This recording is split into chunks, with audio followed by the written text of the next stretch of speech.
दिल्ली के ओल्ड राजेंद्र नगर में एक कोचिंग में हुई दर्दनाक घटना ने देश की आंखें नम कर दी थी।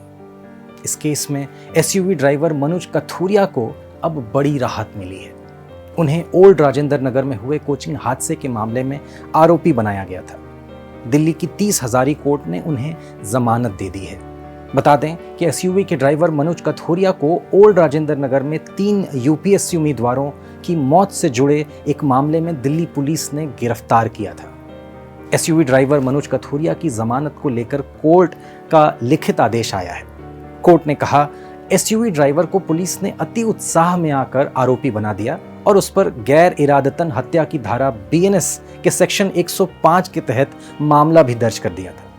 कोर्ट ने कहा, पुलिस ने लिखित जवाब में खुद माना है कि अभी तक की जांच में एसयूवी ड्राइवर के खिलाफ बीएनएस के सेक्शन 105 यानी कि गैर इरादतन हत्या का मामला नहीं बनता है। बाकी जिन धाराओं के तहत मनोज कथुरिया को आरोपी बनाया गया है वो सब जमानती धाराएं हैं। इस केस पर ज्यादा जानकारी के लिए हमारे साथ सुप्रीम कोर्ट के एडवोकेट पंकज सिंह जी मौजूद हैं। आइए इस पूरे मामले को विस्तार से समझते हैं। अभी जो ओल्ड राजेंद्र नगर दिल्ली में जो केस हुआ है, काफी दुखद घटना रही है, जिसमें Rao IAS study circle coaching में 3 बच्चों की पानी भर जाने से उसके बेसमेंट में मौत हो गई। तो इसमें एक वीडियो भी आया था सामने, जिसमें एक थार थी, वो ड्राइवर चला रहा था, तो जिसकी वजह से उसका ग्लास टूट गया। और जब ये घटना हुई उसके तुरंत बाद पुलिस ने सबसे पहले थार के ड्राइवर को अरेस्ट किया। तो ऐसा करना कहाँ तक लीगली सही था और ये जो एक्शन लिया गया है कितना बेहतर है, या क्या कुछ लूप होल्स हैं इसके? इस मुद्दे पे दिल्ली हाई कोर्ट ने संज्ञान लिया और इन्वेस्टिगेटिंग ऑफिसर को बुलाया पूछने के लिए कि वो कौन से आधार थे जिस पे थार के ड्राइवर को अरेस्ट किया गया। यस। सबसे आश्चर्य की बात ये है कि दिल्ली कैपिटल है इंडिया का और यहाँ की पुलिस ऐसे वर्क करती है, बड़ी आश्चर्य की बात है। आप एक ड्राइवर जिसे ये नहीं पता कि इस एरिया की क्या हालात है, एमसीडी ने ग्राउंड वर्क कर रखा है या नहीं, और जो बेसमेंट में है उसमें क्या वजह है, क्या सिचुएशन है, उसे कुछ भी संज्ञान में नहीं है। वो ड्राइव कर रहा है। कई बार लोग पानी को देख के बहुत स्लो ड्राइव करते हैं। कई बार यंग ब्रिगेड होता है, वो थोड़ा स्लो नहीं होता, अपनी गाड़ी को चलाता है।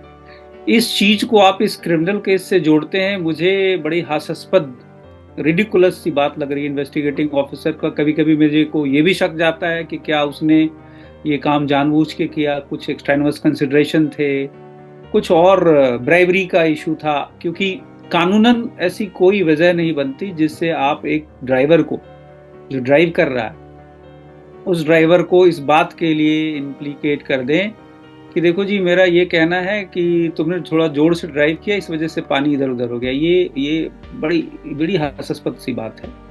और मेरी इस कानून की जो समझ है उसके हिसाब से इस इन्वेस्टिगेटिंग ऑफिसर के खिलाफ कार्रवाई होनी चाहिए, बहुत स्ट्रिक्ट कार्रवाई होनी चाहिए।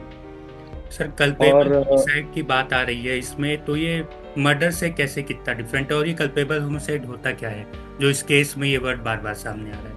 देखिए, कल्पेबल होमिसाइड की जो बात आ रही है, जब भी कोई व्यक्ति तो वो मारा जाता है, कोई आदमी इंटेंशन होता है उसे किल करता है तो वो मरता है, जिसको हम होमिसाइड कहते हैं जनरली, और वो मर्डर होता है।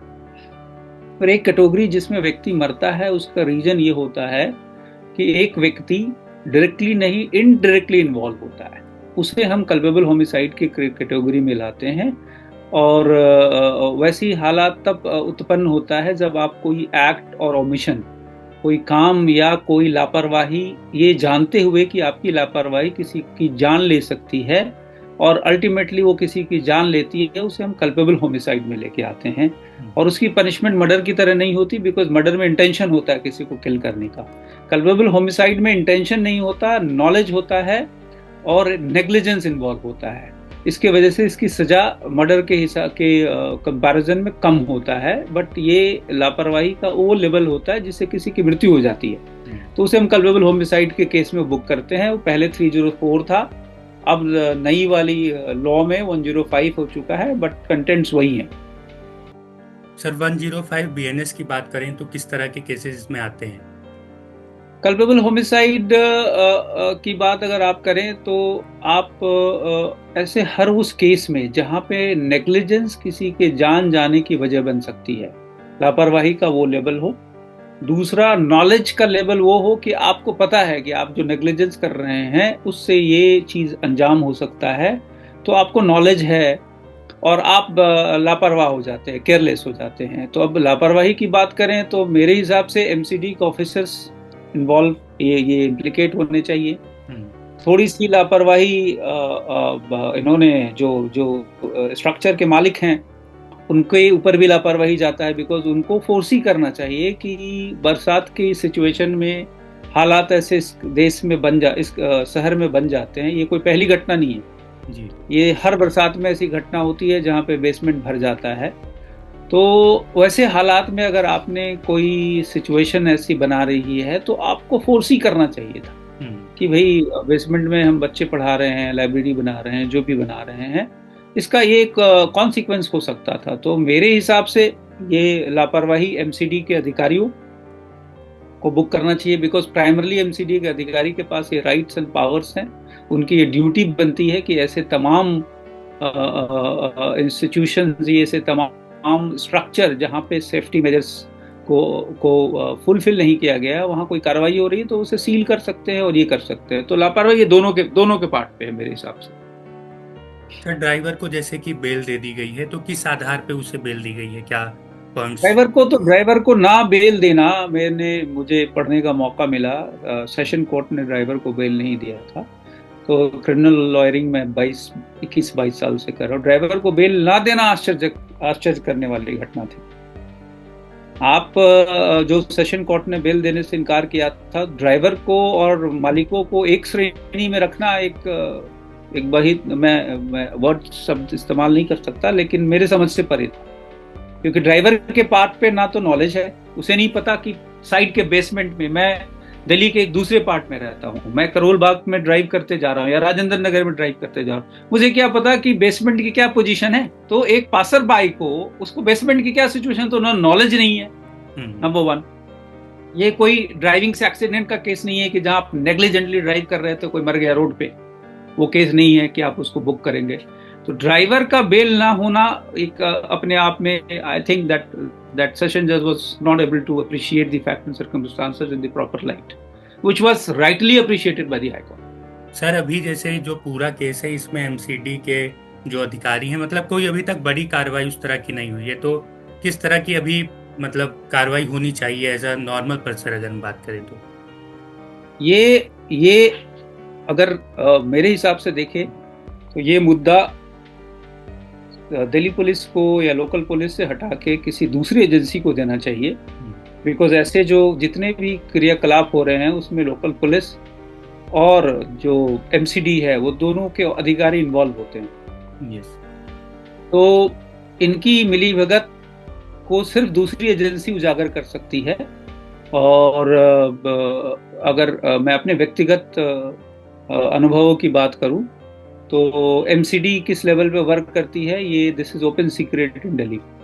तो अगर एमसीडी के अधिकारियों को उनको दे have to be brought to the book, इन कोई दूसरी एजेंसी इसमें इन्वॉल्व करे। और ये केस एक एग्जाम्पलर केस बननी चाहिए एमसीडी के अधिकारियों के लिए, ये केस एग्जाम्पलर केस बननी चाहिए। आए दिन एमसीडी के अधिकारी करप्ट एक्टिविटीज में इन्वॉल्व रहते हैं, आए दिन ऐसे केसेस सामने आते रहते हैं, लेकिन इनके करप्शन का ये कॉन्सिक्वेंस होगा the first time it has come in the light.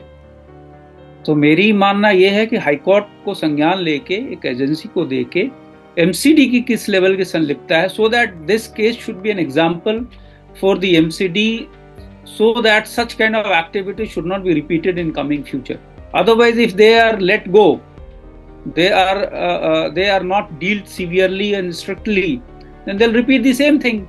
Somebody will grease the palm, they'll allow them to operate, and this very sordid episode will keep on going. MCD will never be changed.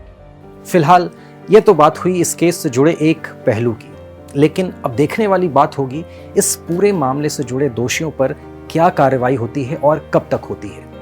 हम फिर मिलेंगे एक नई जानकारी के साथ, तब तक के लिए मुझे दीजिए इजाज़त। नमस्कार।